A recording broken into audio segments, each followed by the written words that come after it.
ఈరోజు break even విశ్లేషణ గురించి తెలుసుకుందాం.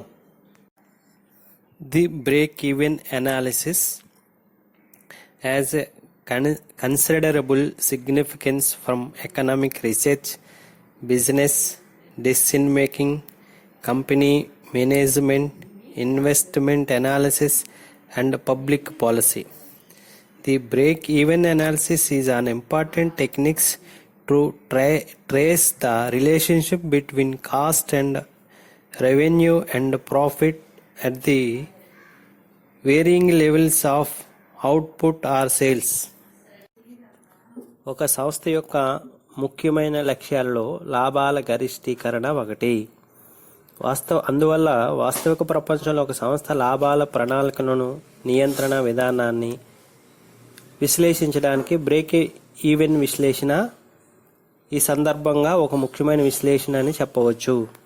స్థూలంగా చెప్పాలంటే ఈ విశ్లేషణ రాబడి, వ్యయం మధ్య ఉన్న సంబంధాన్ని తెలియజేస్తుంది. ఏ స్థాయి వద్ద ఆ రెండు సమానమవుతాయో సూచిస్తుంది. కాబట్టి మొత్తం వ్యయం, మొత్తం రాబడి విశ్లేషణను బ్రేక్ ఈవెన్ విశ్లేషణగా పరిగణించవచ్చు. బ్రేక్ ఈవెన్ విశ్లేషణ ద్వారా సంపూర్ణ పోటీలో సంస్థ సమతుల్యం. మొత్తం వ్యయం, మొత్తం రాబడి విశ్లేషణనే బ్రేక్ ఈవెన్ విశ్లేషణ అని కూడా అంటారు. మొత్తం రాబడి, మొత్తం లాభాల మధ్య గల సంబంధాన్ని అధ్యయనం చేయడానికి బ్రేక్ ఈవెన్ విశ్లేషణ ఉపయోగపడుతుంది. సంస్థ స్వల్పకాలిక సమతుల్యాన్ని మొత్తం వ్యయం, మొత్తం రాబడి రేఖల ద్వారా కూడా పరిశీలించవచ్చు. మొత్తం రాబడికి, మొత్తం వ్యయానికి మధ్య ధనాత్మకము లేదా ధనాత్మక తేడా అధికంగా ఉన్నప్పుడు లాభాలు గరిష్టంగా ఉంటాయి. దీనిని కింద రేఖాపటం ద్వారా పరిశీలించవచ్చు. ఎక్స్ అక్షం పైన ఉత్పత్తిని, వై అక్షం పైన మొత్తం వ్యయాన్ని, మొత్తం రాబడిని, మొత్తం లాభాలను కొలుస్తున్నాం. టీఆర్ రేఖ మొత్తం రాబడి రేఖ, టీసీ రేఖ మొత్తం వ్యయ రేఖ, టీపీ రేఖ మొత్తం లాభాల రేఖ.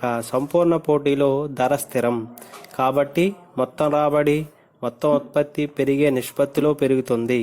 అందువల్ల టీఆర్ రేఖ ఎడమ నుండి కుడికి పైకి సరళ రేఖగా వాలుతుంది. మొత్తం ఉత్పత్తి పెరుగుతుంటే మొత్తం వ్యయం కూడా పెరుగుతుంది. అయితే మొత్తం వ్యయం ప్రారంభంలో తగ్గుతున్న రేట్లో పెరిగి తర్వాత పెరుగుతున్న రేట్లో పెరుగుతుంది. అందువల్ల టీసీ రేఖ వక్ర రూపంలో ఉంటుంది. OQ1 ఉత్పత్తి ఉన్నప్పుడు E1 వద్ద TCTR రేఖలు పరస్పరం ఖండించుకున్నాయి. రేఖాపటంలో పరిశీలించినట్లయితే OQ1 ఉత్పత్తి ఉన్నప్పుడు E1 వద్ద TCTR రేఖలు పరస్పరం ఖండించుకున్నాయి.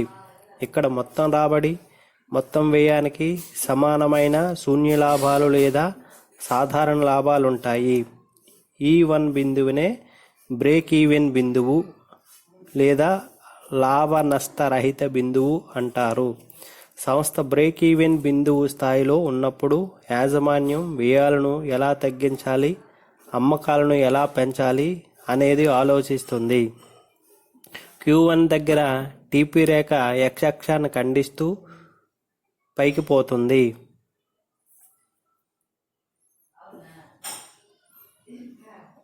ఇది శూన్య లాభాన్ని సూచిస్తుంది.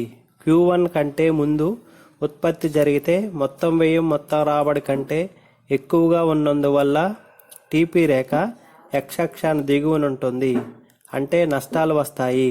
సంస్థ OQ2 ఉత్పత్తిని చేస్తే E2 దగ్గర TCTR రేఖలు మరొకసారి పరస్పరం ఖండించుకున్నాయి. ఇక్కడ మొత్తం రాబడి, మొత్తం వ్యయానికి సమానమైన శూన్య లాభాలు లేదా సాధారణ లాభాలుంటాయి. E2 దగ్గర మరొకసారి బ్రేక్ ఈవెన్ బిందువును ఏర్పడింది. Q2 దగ్గర టీపీ రేఖ x అక్షాన్ని ఖండిస్తూ కిందకి వెళ్తుంది. ఇది శూన్య లాభాన్ని సూచిస్తుంది. సంస్థ Q2 తర్వాత ఉత్పత్తి చేస్తే మొత్తం వ్యయం మొత్తం రాబడి కంటే ఎక్కువగా ఉండి టీపీ రేఖ x అక్షాన్ని కిందకి ఉంటుంది, అంటే సంస్థకు నష్టాలు వస్తాయి. సంస్థ ఉత్పత్తిని Q1, Q2 మధ్య చేసినప్పుడే మొత్తం రాబడి మొత్తం వ్యయం కంటే ఎక్కువగా ఉంటుంది. ఈ దశలోనే లాభాలు వస్తాయి. అందుకే టీపీ రేఖ x అక్షానికి పై ఉంది. ఉత్పత్తి OQ ఉన్నప్పుడే మొత్తం రాబడికి మొత్తం వ్యయానికి ధనాత్మక తేడా గరిష్టంగా ఉంది. అంటే QE minus QEA equal to AE అనేది గరిష్ట లాభం. ఈ లాభాన్ని టీపీ రేఖ ద్వారా చూస్తే ఇది క్యూబీకి సమానం. బి దగ్గర టీపీ రేఖ గరిష్ట స్థాయికి చేరింది. బి దగ్గర టీపీ రేఖకు ఎఫ్జి స్పర్శరేఖగా x అక్షానికి సమాంతరంగా ఉంది. ఇక్కడ ఏఈ ఈక్వల్ టు క్యూబీ కాబట్టి సంస్థ ఓక్యూ పరిమాణం ఉత్పత్తిని చేసి గరిష్ట లాభాన్ని పొందుతూ సమతుల్యానికి చేరింది. ఇక్కడే టీసీ రేఖపై గీసిన సిడి స్పర్శరేఖ వాలు ఏ దగ్గర టీఆర్ రేఖ వాలు సమానంగా ఉంటాయి. ఇది ఎంసీ/ఎంఆర్ సూచిస్తుంది. కాబట్టి సంస్థ ఓక్యూ ఉత్పత్తిని చేసి క్యూయూ ధరకు అమ్ముతూ సమతుల్యములో ఉంది. అంటే ఓక్యూ1 ఉత్పత్తి ఉన్నప్పుడు ఈ1 దగ్గర టీసీ టీఆర్ రేఖలు పరస్పరం ఖండించుకున్నాయి. ఇక్కడ మొత్తం రాబడి మొత్తం వ్యయానికి సమానమైన శూన్య లాభాలు లేదా సాధారణ లాభాలు ఉంటాయి. ఈ1 బిందువునే బ్రేక్ ఈవెన్ బిందువు లేదా లాభ నష్టరహిత బిందువు అంటారు. సంస్థ బ్రేక్ ఈవెన్ బిందువు స్థాయిలో ఉన్నప్పుడు యాజమాన్యం వ్యయాలను ఎలా తగ్గించాలి, అమ్మకాలను ఎలా పెంచాలనేది ఆలోచిస్తుంది. క్యూ1 దగ్గర టీపీ రేఖ x అక్షాన్ని ఖండిస్తూ పైకి వెళ్తుంది. ఇది శూన్య లాభాన్ని సూచిస్తుంది. క్యూ1 కంటే ముందే ఉత్పత్తి జరిగితే మొత్తం వ్యయం మొత్తం రాబడి కంటే ఎక్కువగా ఉన్నందువల్ల టీపీ రేఖ x అక్షాన్ని దిగువనుంది, అంటే నష్టాలు వస్తాయి. బ్రేక్ ఈవెన్ బిందువు ద్వారా అసంపూర్ణ పోటీలో సంస్థ సమతుల్యం. అసంపూర్ణ పోటీలో సంస్థకు వస్తువు ధరపై నియంత్రణ ఉంటుంది. సంస్థ ధరను నిర్ణయిస్తుంది. అసంపూర్ణ పోటీలో సంస్థ ధరను తగ్గించినప్పుడు ఎక్కువ పరిమాణంలో వస్తువులు అమ్మవచ్చు. కాబట్టి మొత్తం రాబడి రేఖ ఎడమ నుంచి కుడికి పైకి వాలుతూ అమ్మకాలు ఎక్కువయ్యే కొద్దీ మొత్తం రాబడిలోని పెరుగుదల రేటు తగ్గుతుంది. కాబట్టి టీఆర్ రేఖ వక్ర రేఖగా ఉంటుంది. మొత్తం ఉత్పత్తి పెరుగుతుంటే మొత్తం వ్యయం కూడా పెరుగుతుంది.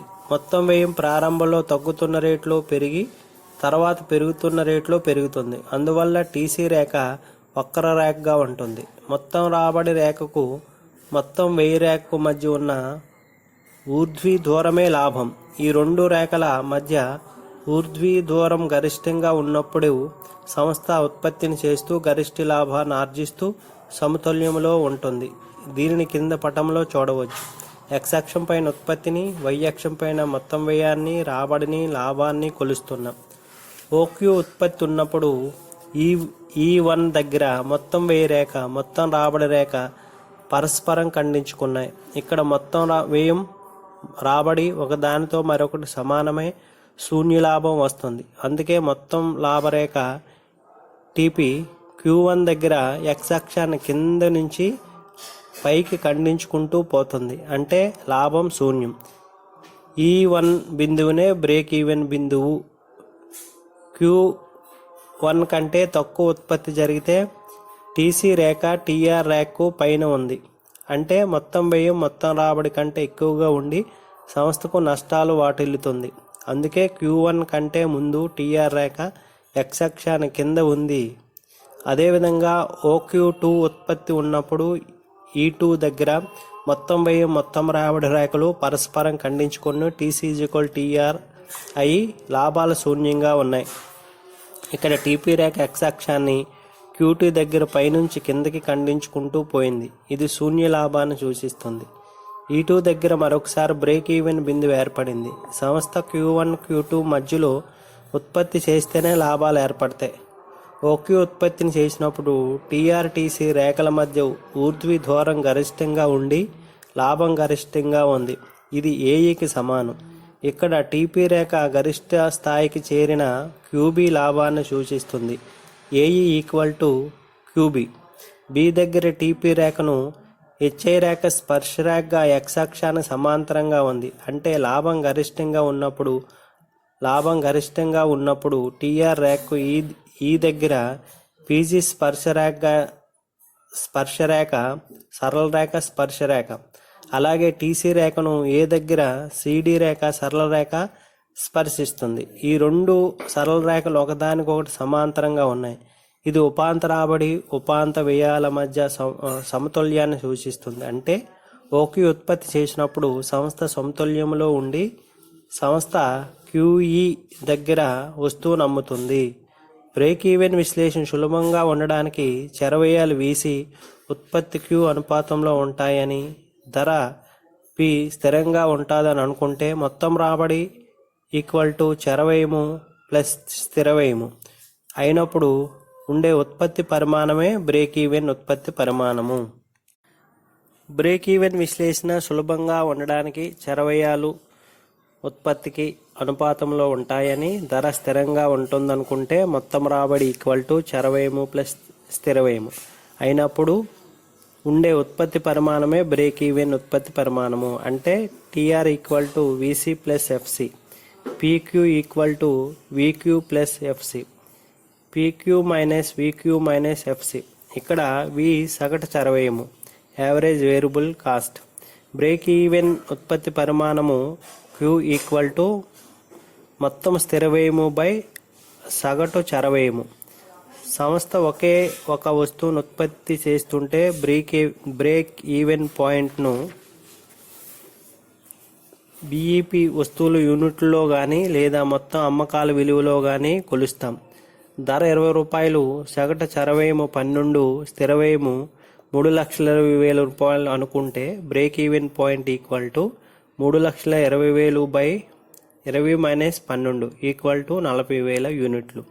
40,000 యూనిట్ల ఉత్పత్తి ఉంటే నికర ఆదాయము శూన్యమవుతుంది, అంటే లాభం శూన్యమవుతుంది. దీని కింద పరిశీలించగా మొత్తం రాబడి మైనస్ మొత్తం చెరవేయము ఈక్వల్ టు మొత్తం చెరవేయము ఈక్వల్ టు మొత్తం స్థిరవేయము. లాభాలు శూన్యం. మొత్తం రాబడి 40,000 యూనిట్లు, ఒక్కొక్క యూనిట్ 20 రూపాయలు అంటే 8 లక్షలు. మొత్తం చెరవేయము 40,000 యూనిట్లు, ఒక్కొక్క యూనిట్ 12 రూపాయలు అనుకుంటే 4,80,000. మొత్తం చరలాభము 3,20,000. మొత్తం స్థిర లాభము 3,20,000. నికర లాభము శూన్యం. ఏ సంస్థ ఒకే రకమైన ఉత్పత్తికి బదులు బహుళ ఉత్పత్తులను తయారు చేస్తున్నట్లయితే చెరవేయాలను, చరలాభాలను మొత్తం అమ్మకాల విలువలో శాతంగా తీసుకొని బ్రేక్ ఈవెన్ వాల్యూమ్ను కనుక్కోవచ్చు. Break even value BEV equal to మొత్తం స్థిరవేయము బై చరలాభ నిష్పత్తి. మొత్తం అమ్మకాల విలువ 8 లక్షలు, మొత్తం చెరవేయము 4,80,000, మొత్తం స్థిరవేయము 3,20,000. మొత్తం అమ్మకాల విలువలో మొత్తం చెరవేయం శాతం ఈక్వల్ టు 60%. మొత్తం అమ్మకాల విలువలో మొత్తం అమ్మకాల శాతం 40,000. లాభ నష్టరహిత బిందువు. Break even value equal to 3,20,000 by 0.40 equal to 8 లక్షలు. మొత్తం రాబడి 8 లక్షలు, మొత్తం చెరవేయము 4,80,000, మొత్తం చరలాభము 3,20,000, మొత్తం స్థిరవేయము 3,20,000. నికర ఆదాయము లేదా లాభము 0. చరలాభము equal to selling price plus variable cost equal to fixed cost plus profit. చరలాభం అనేది స్థిరవేయము ప్లస్ లాభానికి సమానమవుతుంది. రక్షణావధి margin of safety equal to వాస్తవ అమ్మకాలు మైనస్ బ్రేక్ ఈవెన్ అమ్మకాలు. రక్షణావధి నిష్పత్తి margin of safety ratio equal to actual sales minus break even sales by actual sales into 100. స్థిర వ్యయాలు కాంట్రిబ్యూషన్ మార్జిన్ రేషియో ఎక్కువగాను, రక్షణావధి సేఫ్టీ మార్జిన్ తక్కువగా ఉన్నప్పుడు స్థిర వ్యయాలను తగ్గించవలసిన అవసరాన్ని లేదా అమ్మకాలను పెంచవలసిన అవసరాన్ని రక్షణావధి సేఫ్టీ మార్జిన్ తెలియజేస్తుంది. కాంట్రిబ్యూషన్ మార్జిన్ రేషియో రక్షణావధి సేఫ్టీ రేషియో తక్కువగా ఉన్నప్పుడు అమ్మకాల ధరను పెంచవలసిన అవసరాన్ని లేదా చెరవేయాలను తగ్గించవలసిన అవసరాన్ని రక్షణావధి సేఫ్టీ మార్జిన్ తెలియజేస్తుంది. Profit value ratio P/V ratio analysis. వివిధ ఉత్పత్తులు P/V నిష్పత్తులు తెలియజేస్తే ఏ ఉత్పత్తి లాభదాయకమో తెలుసుకోవచ్చు. వివిధ ఉత్పత్తులు P/V నిష్పత్తిని తెలిస్తే ఏ ఉత్పత్తి లాభదాయకమో తెలుసుకోవచ్చు. P/V నిష్పత్తిని బట్టి బ్రేక్ ఈవెన్ పాయింట్ని మరియు ఆశించిన లాభాలను పొందడానికి అవసరమయ్యే అమ్మకాలను తెలుసుకోవచ్చు. యూనిట్ అమ్మకం ధరను పెంచడం ద్వారా లేదా యూనిట్కి అయ్యే చరవ్యయాన్ని తగ్గించడం వలన P/V నిష్పత్తిని పెంచవచ్చు. P/V నిష్పత్తి ఈక్వల్ టు చరలాభము ప్లస్ అమ్మకాలు ఈక్వల్ టు అమ్మకాలు మైనస్ చరవ్యయాలు బై అమ్మకాలు ఇంటూ 100. P/V నిష్పత్తి ఈక్వల్ టు మిగులు బై అమ్మకాలు ఇంటూ 100. బ్రేక్ ఈవెన్ అమ్మకాలు ఈక్వల్ టు మొత్తం స్థిర వ్యయము ప్లస్ P/V నిష్పత్తి. Sales required earn desired amount of profit equal to contribution by P/V ratio equal to fixed cost plus desired profit by P/V ratio. అమ్మకాలు 40,000, స్థిర వ్యయము 10,000, చరవ్యయము 20,000. P/V నిష్పత్తి equal to మిగులు by అమ్మకాలు into 100 equal to 40,000 minus 20,000 by 40,000 into 100. Break even అమ్మకాలు equal to స్థిర వ్యయాలు by P/V నిష్పత్తి into 100. Break even point దగ్గర మొత్తం రాబడి రేఖకు మొత్తం వ్యయ రేఖకు మధ్య ఉన్న కోణాన్ని బట్టి లాభాల రేటు ఉంటుంది. కోణం విలువ అధికంగా ఉంటే అధిక లాభ రేటు, కోణం విలువ అల్పంగా ఉంటే అల్ప లాభ రేటు ఉంటుంది. రాబడి రేఖలు వ్యయ రేఖలు సరళ రేఖగా ఉంటే బ్రేక్ ఈవెన్ పాయింట్ను కింద పటంలో చూడవచ్చు. రాబడి రేఖలు వ్యయ రేఖలు సరళ రేఖగా ఉంటే బ్రేక్ ఈవెన్ పాయింట్ను కింద పటంలో చూడవచ్చు. X అక్షం పైన ఉత్పత్తిని, Y అక్షం పైన వ్యయాలను, రాబడిని, లాభాలను కొలుస్తున్నాం. TFC equal to TFC minus మొత్తం స్థిర వ్యయాన్ని, TVC మొత్తం చర వ్యయాన్ని, TC మొత్తం వ్యయాన్ని, TR మొత్తం రాబడిని తెలియజేస్తాయి. TC equal to TFC plus TVC. TFC స్థిరం కాబట్టి TVC రేఖకు పైన సమాంతరంగా TC రేఖ ఉంటుంది. అంటే TC minus TVC equal to TFC. ఈ బ్రేక్ ఈవెన్ బిందువు ఇక్కడ TR రేఖ TC రేఖ పరస్పరం ఖండించుకొని సమతుల్యం ఏర్పడింది. ఇక TR ఈక్వల్ టు TC కాబట్టి శూన్య లాభం. ఈ బిందువు కంటే ముందు ఉత్పత్తి జరిగితే TR లెస్ దెన్ TC కాబట్టి నష్టం వాటిల్లుతుంది. ఈ తర్వాత ఉత్పత్తి జరిగితే T గ్రేటర్ దెన్ TC కాబట్టి లాభాలుంటాయి. Assumptions of break-even analysis. The validity of the break-even analysis is conditioned by the number of assumptions are following. 1. The cost function and the revenue function are linear. 2. The total cost is divided into fixed and variable costs. 3. The selling price is constant. 4. The value of sales and the value of productions are identical. 5. Average and marginal productivity of factors are constant. 6th. The production mixture is stable in the case of multi-production farm. 7th. Factor price is a constant. The practice all those assumptions are unlikely to be fulfilled. Limitations of break-even analysis.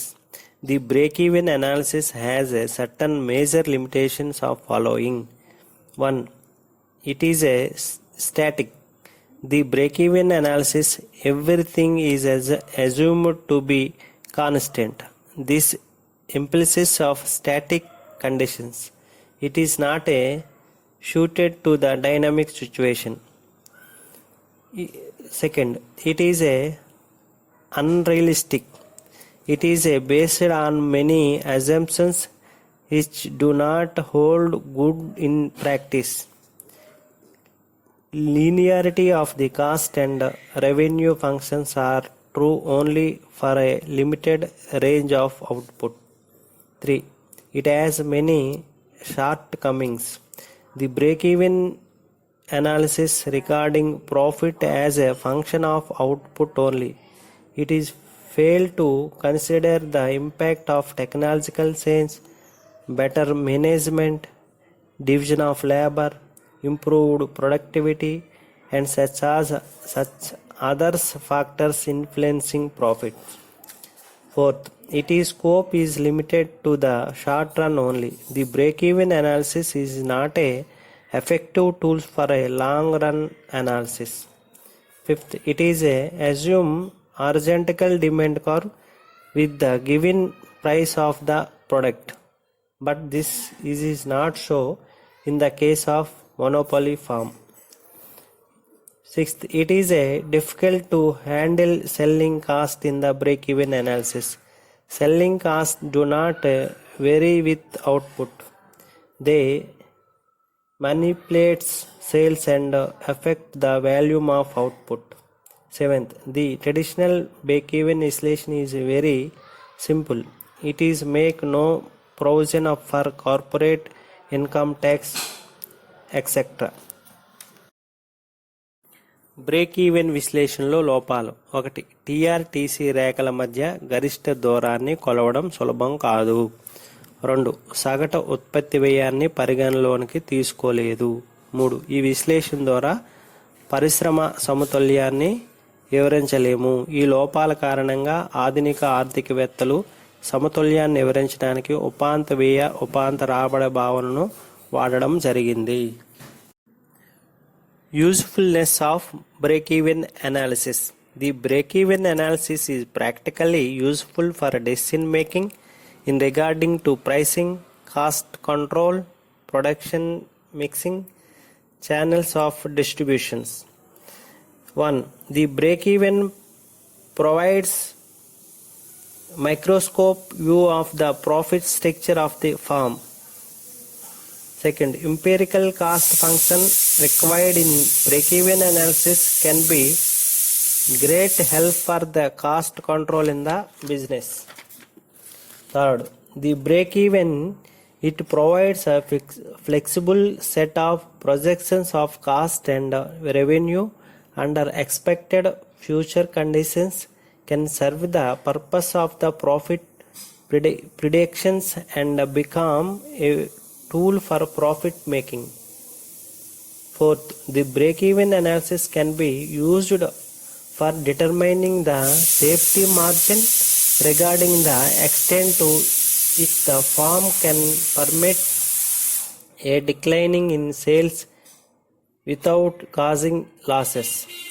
Safety margin equal to sales minus break-even point by sales into 100. The break-even analysis can be useful in determining the target profit sales volume. Target sales volume equal to TFC minus target profit by contribution margin.